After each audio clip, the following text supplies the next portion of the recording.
Esto dice el Catecismo de la Iglesia Católica. Qué bueno estar nuevamente en nuestro ejercicio católico, pues el cual consiste en coger el Evangelio del domingo y mirarlo a las tres fuentes a la luz de las tres fuentes de la revelación, ¿no? Como es la Sagrada Escritura, la tradición apostólica y el magisterio de la Iglesia.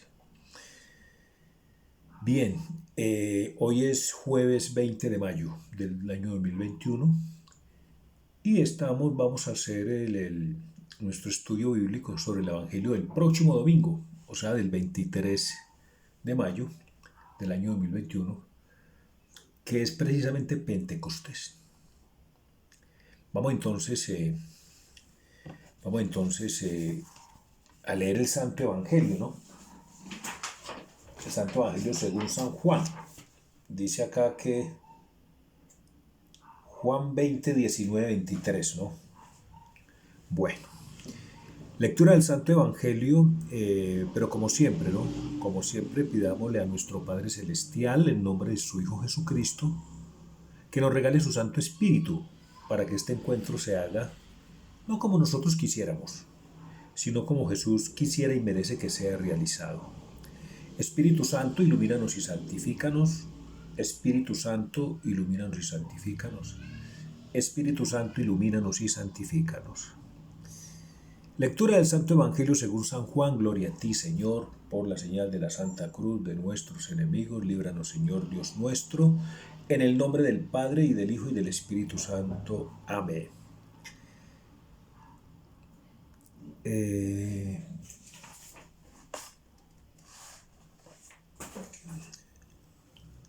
Al atardecer de aquel día, el primero de la semana, los discípulos tenían cerradas las puertas del lugar donde se encontraban, pues tenían miedo a los judíos. Entonces se presentó Jesús en medio de ellos y les dijo: La paz con vosotros. Dicho esto, les mostró las manos y el costado. Los discípulos se alegraron de ver al Señor. Jesús les dijo otra vez: La paz con vosotros. Como el Padre me envió, también yo os envío. Dicho esto, sopló y les dijo: Recibid el Espíritu Santo. A quienes perdonéis los pecados, les quedan perdonados. A quienes se los retengáis, les quedan retenidos. Palabra del Señor, gloria a ti, Señor Jesús. Muy bien, pues es Pentecostés, ¿no? Este es el Pentecostés según el apóstol San Juan. Ya tenemos el Pentecostés en el libro de San Lucas, en los Hechos de los Apóstoles. Y pues, Pentecostés hay que verlo a la luz de los dos, ¿cierto? A la luz de las Sagradas Escrituras, pues, ¿cierto? A ver, hoy vamos a tratar con la ayuda, vamos a pedirle al Padre Celestial en nombre de su Hijo, el Espíritu Santo, para que nos ayude a discernir un poquito. No a entender el misterio del Espíritu Santo porque seguirá siendo misterio por más que conozcamos y entendamos. Seguirá siendo misterio. Dios siempre será misterio. Dios siempre, el día que deje de ser misterio, pues dejará de ser Dios. Pero pidámosle un poquito de luz para que nos ayude a entender un poquito. Entender un poquito. Entender un poquito de Dios. Entender un poquito de Dios es mucho más importante y mucho más grande que entender mucho del mundo, ¿no? Un poquito que entendamos de Dios vale por millonadas y millonadas que entendamos del mundo, ¿ok?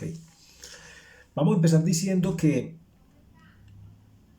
el obrar del hombre, pues las tres fuentes del obrar del hombre. Hombre es un término antropológico, ¿no? Cuando digo hombre me refiero a la persona humana en su doble dimensión de hombre y mujer, ¿no? Entonces, el actuar del hombre en la tierra tiene tres fuentes, ¿no? Que es el pensamiento, la palabra y la obra, ¿no? O sea, puede ser un acto de pensamiento, un acto de palabra o un acto de obra, ¿cierto? Digamos que el actuar del hombre, pues, aparte de ser un pensamiento, una palabra o un acto, por encima de esto, es un acto espiritual. El actuar del hombre involucra la parte espiritual, por eso es tan importante ahondar en esa participación del Espíritu Santo en nuestro obrar. Vea, un cuerpo solo no obra. Estamos hablando acá en la tierra, ¿cierto? Estamos hablando del hombre, ¿cierto? Un cuerpo solo no obra, un alma sola no obra. Pero un alma fundida en un cuerpo y un alma fundida forman un hombre. Vamos a hablar del actuar del hombre, de esas dos partes fundidas en una unidad, cuerpo y alma. Sí, porque es que un cadáver no se mueve porque no tiene alma. La vida está en el movimiento. Y un cadáver no se mueve porque no tiene alma, y lo que le da la vida, lo que le da el movimiento al cuerpo es el alma. Lo que le da la vida al cuerpo es el alma. La muerte, ¿qué es la muerte? La separación de las partes, o sea, del alma y del cuerpo. ¿Qué es la resurrección? Juntar nuevamente las partes, es decir, el alma y el cuerpo. Entonces, mire qué interesante la participación del Espíritu Santo en nuestro obrar, ¿no? Para ello vamos a ir al alma. Imaginémonos el alma como una gran fábrica. Imaginémonos el alma como una gran fábrica y que tiene tres lugares muy definidos, muy concretos. Primer lugar, una gran bodega de materia prima. Una gran bodega de materia prima. Segundo lugar, donde se fabrica, o sea, la parte operativa, ¿cierto? Donde están las máquinas que producen y demás. Y tercer lugar, el producto terminado. Entonces repitamos, en el alma, una gran fábrica, como una gran fábrica. El almacén o bodega de materia prima, la fábrica como tal, la parte de la factoría donde se produce, ¿cierto? Donde se transforma esa materia prima, ¿cierto? Y el almacén de producto terminado. Ese es el alma. Para entrar a esa fábrica hay una puerta. Para entrar a esa fábrica hay una puerta, una gran puerta.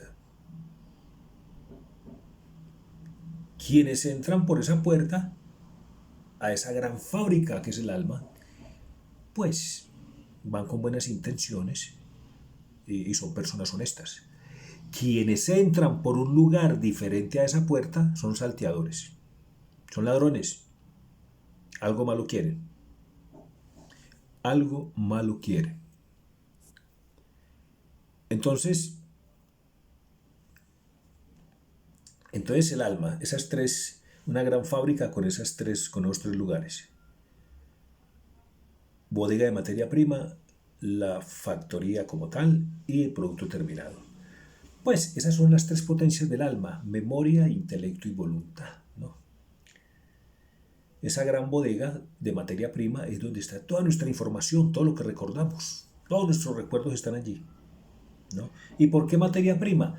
Porque es que el intelecto, o sea, la factoría como tal, donde se transforma esa materia prima, donde se fabrica como tal, pues solo tiene una fuente para recurrir, que es el almacén de materia prima. Es decir, el intelecto nuestro, que es la fábrica nuestra, la fábrica, ¿cierto? ¿A dónde va? A su almacén de materia prima, que es la memoria, donde está toda la información, los recuerdos, ¿cierto? Y sale un producto terminado, que son nuestros actos, nuestro actuar, ya sea en forma de pensamiento, palabra o de obra, ¿cierto? Ese producto terminado, ese almacén de producto terminado, pues son los actos nuestros, las decisiones, nuestra voluntad, ¿cierto? Como quieran llamarlo, está bien. Para efectos de este ejercicio podemos decir que nuestra voluntad, nuestras decisiones, nuestro actuar, ¿no? Entonces ahí está muy claro el mapa, el esquema, ¿no? Tres partes, ¿no? La bodega de materia prima, que es nuestra memoria; la parte operativa, donde están las máquinas que transforman esa materia prima, es decir, nuestro intelecto, donde se hacen todos los cálculos, todo el discernimiento, todo el razonamiento, ¿no es cierto? Y finalmente el producto terminado, ¿no? O sea, nuestros pensamientos, palabras u obras. Bueno.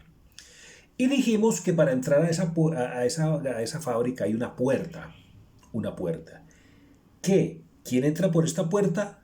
es porque es persona honesta, persona honrada y va con buenas intenciones, persona autorizada, o sea, todo lo que entra por esta puerta está autorizado. Lo que no entra por esta puerta está entrando al escondido, puede entrar por saltarse una tapia, por un hueco, por una ventana, en fin. Es todo lo que no, todo lo que entra que no entró por la puerta, todo lo que ingresa a esta fábrica que no lo hizo por la puerta, es malo, es malo, es malo, es malo y va a contaminar toda la operación. Es malo y va a contaminar toda la operación, ¿no? Sí, porque si hay materia prima contaminada, materia prima de mala calidad contaminada, envenenada, pues cuando llegue al proceso, pues ese proceso va a arrastrar ese veneno y se va, y el producto terminado va a quedar envenenado, va a quedar contaminado, ¿de acuerdo? Entonces por eso esta puerta tiene un portero, un supervisor, un portero muy exigente. Tiene un portero muy exigente. ¿Quién es la puerta? ¿Esa puerta quién es? Pues vamos a Juan 10. Vamos a Juan 10 para saber quién es esa puerta del alma. ¿Quién es esa puerta de esa gran fábrica de nuestra alma? Dice el Evangelio según San Juan en el capítulo 10, dice, en verdad os digo, que el que no entra por la puerta en el redil de las ovejas, sino que escala por otro lado, ese es un ladrón y un salteador. Pero el que entra por la puerta es pastor de las ovejas, ¿no? Igual opera en el alma, igual opera en el alma. Jesús es la puerta, Jesús es la puerta. Y todo lo que entre por la puerta es autorizado por Jesús, pues es coherente con Jesús, ¿no? Está en relación a Jesús todo lo que entra por esta puerta, ¿no es cierto? Repito, en verdad os digo, que el que no entra por la puerta en el redil de las ovejas, sino que escala por otro lado, ese es un ladrón y un salteador. Pero el que entra por la puerta, es pastor de las ovejas. Ojo a lo que sigue. A este le abre el portero, a este le abre el portero, y las ovejas atienden a su voz. A este le abre el portero. Entonces repasemos. Hay una gran fábrica que es el alma y tiene tres dependencias, ¿no? El almacén de materia prima, la fábrica como tal y el almacén de producto terminado. Y esta gran fábrica tiene una gran puerta, ¿no? Y está custodiada por un vigilante, Entonces ya nos dijo San Juan en su Evangelio capítulo 10, que la puerta es Cristo, Veamos entonces el numeral 683, ya lo hemos visto, pero recordémoslo. Ya lo hemos visto, numeral 683, ¿no? Numeral 683 nos va a decir quién es el portero. Numeral 683, acá está. Dice, numeral 683 del Catecismo de la Iglesia Católica, dice, nadie puede decir Jesús es Señor sino por influjo del Espíritu Santo. Como quien dice, nadie puede decir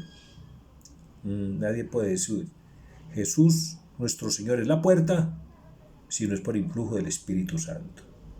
Ojo a lo que sigue en la mitad de este numeral, ojo, para entrar en contacto con Cristo, es decir, para entrar en contacto con la puerta, es necesario primeramente haber sido atraído por el Espíritu Santo. Imaginémonos esta gran fábrica y cuando llegamos, el primero que nos aborda quién es, o al primero que abordamos quién es, al portero, o sea, al Espíritu Santo.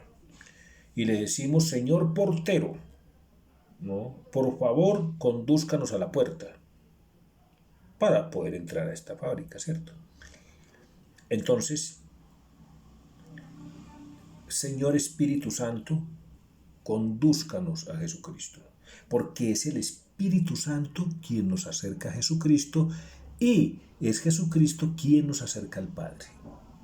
Repito la dinámica trinitaria. Es el Espíritu Santo quien nos lleva al Hijo y es el Hijo quien nos lleva al Padre. Igual. Cuando se reversa el asunto es igual. Del Padre va todo hacia el Hijo, todo hacia el Hijo. Y es a través del Espíritu Santo que nos llega todo lo que nos viene del Padre. Pero primero pasa por el Hijo, porque el Padre le oró todo a su Hijo.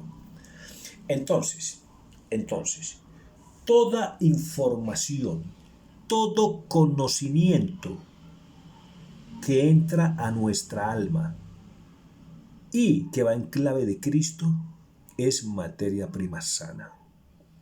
¿Por qué? Porque es un conocimiento que entró por la puerta, que entró por Cristo, con el beneplácito del portero del Espíritu Santo, ¿no? El portero le dio vía libre, autorización.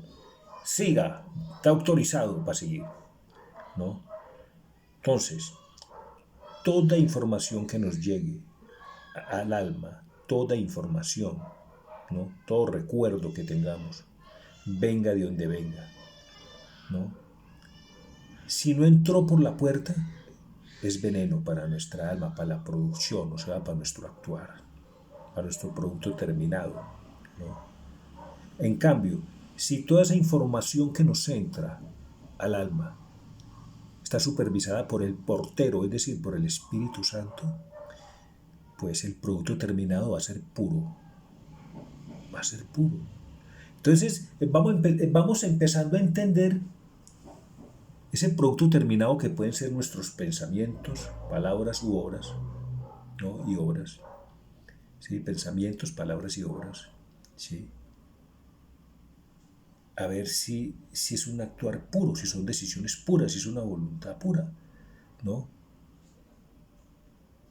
Si la cosa es así, que a la memoria nuestra todo lo que entra es supervisado por el Espíritu Santo, quiere decir que ese producto terminado, que es nuestra voluntad, o nuestro obrar, o nuestras decisiones, pues están acorde con la voluntad de Dios. Ese es el papel del Espíritu Santo en nosotros. Ese es Pentecostés.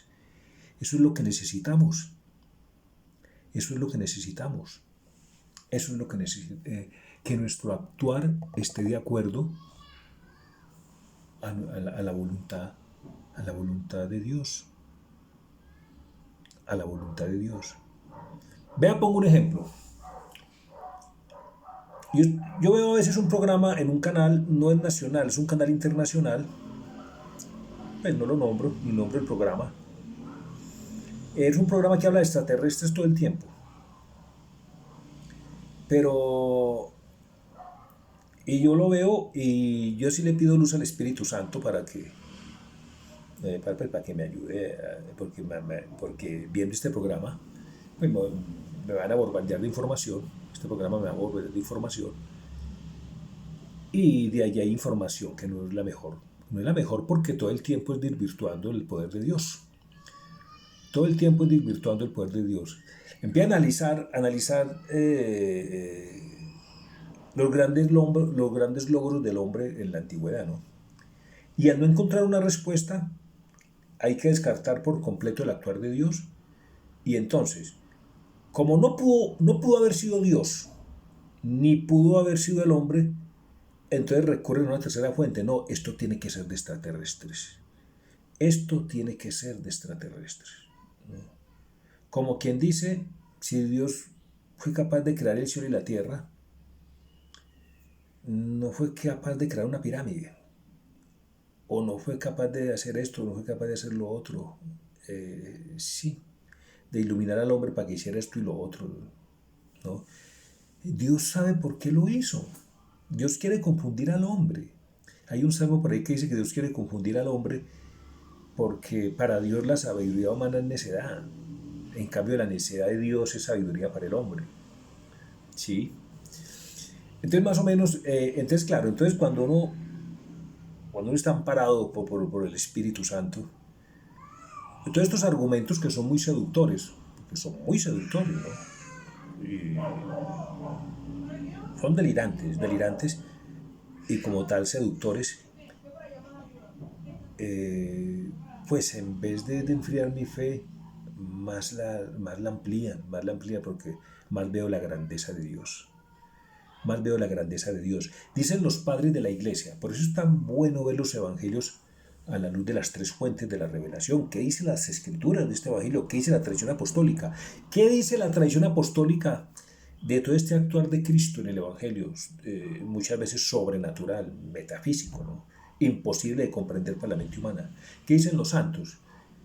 Dice, el día que la razón humana pueda aportarle toda la fe, pues deja de ser un acto de fe. No, deja de ser un acto de fe y Dios deja de ser Dios porque Dios deja de ser misterio. El día que la razón humana pueda aportarle todo a la fe para que crea, pues ya no es fe, ya es un conocimiento humano, ya es un conocimiento intelectual. Entonces, qué acertados son los santos aquí, qué acertados son los santos. No, Dios seguirá siendo misterio. Vamos a repetir un ejemplo que ya lo hemos dicho, ¿no? En la criatura, el comprender humano es como si fuera el barco y Dios es el mar, ¿no? Entonces, la razón de ser del mar es la razón de ser del barco es el mar. Entonces, si el mar, si el mar pudiera ser si el barco pudiera ser tan grande como el mar, pues el barco deja de ser barco. Porque si el barco es tan grande como el mar, no puede navegar, y la función del barco es navegar. Entonces, no, el entendimiento humano nunca podrá ser tan grande como el entendimiento de Dios. Porque nosotros somos criatura y Dios es Dios creador. Muy bien. Veamos rápidamente qué nos dice el catecismo sobre Pentecostés. Dice acá, numeral 731 del catecismo de la Iglesia Católica. El día de Pentecostés, al término de las 7 semanas pascuales, la Pascua de Cristo se consuma con la efusión del Espíritu Santo que se manifiesta, da y comunica como persona divina. Desde su plenitud, Cristo el Señor derrama profusamente el Espíritu. Repitamos. Numeral 731 dice, el día de Pentecostés, al término de las 7 semanas pascuales, la Pascua de Cristo se consuma con la efusión del Espíritu Santo que se manifiesta, da y comunica como persona divina. Desde su plenitud, Cristo el Señor derrama profusamente el Espíritu. Veamos el numeral 1076. ¿Qué nos dice de Pentecostés? Numeral 1076. A ver, por acá está.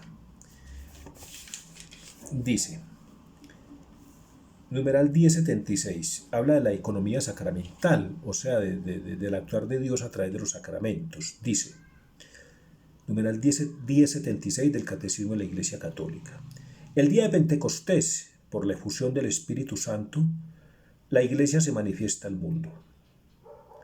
El don del Espíritu inaugura un tiempo nuevo en la dispensación del misterio, es decir, el tiempo de la Iglesia, durante el cual Cristo manifiesta, hace presente y comunica su obra de salvación mediante la liturgia de su Iglesia hasta que Él venga. ¿No? ¿Cuál es la liturgia de la Iglesia? Pues principalmente la liturgia de los sacramentos, o sea, liturgia del bautismo, liturgia de la confirmación, liturgia de la Eucaristía, etcétera, etcétera, los 7 sacramentos. Y hay otras liturgias que aunque no son sacramentos son liturgia, por ejemplo las exequias, ¿no? Liturgia de las horas, la caridad, ¿cierto? Bueno, durante este tiempo, el de la Iglesia, o sea, el que inicia en Pentecostés, entre otras cosas vale la pena decirlo, miren, el tiempo de la Iglesia es el último tiempo, la última hora o la última edad del mundo, como quiera llamarlo. Porque ya lo hemos dicho en muchas ocasiones que el mundo tiene sus edades, ¿no? Desde la primera edad hasta la última, ¿no? Dijimos que la primera edad es de Adán a Noé, luego de Noé a Abraham, otra edad, luego de Abraham a Moisés, de Moisés al rey David, del rey David a la deportación a Babilonia, ¿no? Luego de la deportación hasta Cristo, ¿no? Hasta Cristo, y ya con Pentecostés se inaugura el último momentico de la humanidad, o sea, la Iglesia, ¿no? Que ese tiempo va de Pentecostés hasta la parucía, hasta la segunda venida de nuestro Señor, y está bien avanzadito ya, está ya en 2021 años, o sea que podemos decir que El regreso de nuestro Señor Jesucristo está más temprano que tarde. Porque estamos ya en el último momento, el último tiempo, ya no hay más edades, ya estamos en la última, ¿no? Y bien avanzaditos, ya 2021, con 2021 21 años ya, ¿de acuerdo? Muy bien, entonces, digamos, durante este tiempo, o sea, el de la iglesia, Cristo vive y actúa en su iglesia y con ella de una manera nueva, la propia de este tiempo nuevo. Actúa por los sacramentos. Esto es lo que la tradición común de Oriente y Occidente llaman la economía sacramental. Esta consiste en la comunicación o dispensación de los frutos del misterio pascual de Cristo en la celebración de la liturgia sacramental de la Iglesia. Entonces es muy claro, mire, con Pentecostés se inaugura un nuevo tiempo, que es el último ya, ¿no? Es el último tiempo ya. ¿Cuál es ese tiempo que se inaugura? El tiempo de la Iglesia o el tiempo del Espíritu Santo. Porque estamos hablando que todo cuerpo tiene un alma. Estamos hablando que todo cuerpo tiene un alma.